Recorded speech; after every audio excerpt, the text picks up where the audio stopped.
गोष्ट एक लक्षात घ्या, मुंबई महानगरपालिकेचं आरक्षण जे आहे ते मागच्या वेळेला ओपन मध्ये होतं आणि त्याला किशोरीताई पेडणेकर या महापौर झाल्या. यावेळेला ओपनचं आरक्षण टाकलंच नाही पाहिजे होतं. यावेळेला ओबीसी किंवा एसटीचं आरक्षण टाकलं पाहिजे होतं.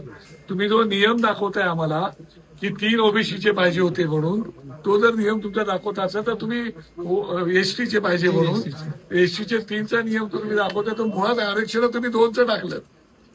आता 2चं टाकलं तर 3चा नियम लागूच होत नाही, मग तुम्ही 3चं आरक्षण टाकलं पाहिजे होतं.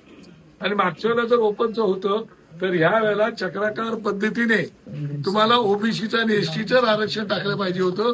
आणि दोन्ही ही जगलरी केलेली आहे. तुमच्याकडं एसटीचा उमेदवार नसल्यामुळे केलेली जगलरी आहे आणि ती जगलरी ही लोकांच्या लक्षात आणून देणं नियमाप्रमाणे हे आमचं कर्तव्य आहे. म्हणून लोकांची किती फसवणूक करणार, कारण तुमच्याकडे एसटीचा उमेदवार नाही. ठाकरे सेनेने घेतलेला हा अत्यंत योग्य असा तो आक्षेप आहे आणि त्याच्याबद्दल माझं त्याबद्दल त्या जे काही जगलरी केले त्याच्यावरती ऑब्जेक्शन. असं नाही, माझं म्हणणं ओबीसी किंवा एसटी इकडे ओपनचं तुम्ही आरक्षण टाकलंच नाही पाहिजे होतं, कारण मागच्या ओबीसी ओपनचं आरक्षण होतं. त्याच्यामुळे तुम्ही यावेळेला एसटी आणि ओबीसीचं आरक्षण टाकलं पाहिजे होतं. ते काहीतरी असेल तर ठाकरेंकडे 2 होते का, तुम्ही 2च टाकले होते. नियमाप्रमाणे 3 टाकले पाहिजे. तुम्ही नियमावरती बोट ठेवताय, मग त्याप्रमाणे तुम्ही 3 एसटीचे आरक्षण टाकले पाहिजेत. मुंबईत 2च जर टाकले होते तर 2 निवडून, आता ठाकरे सेनेच्या नशिबाने त्यांचे 2 निवडून आले.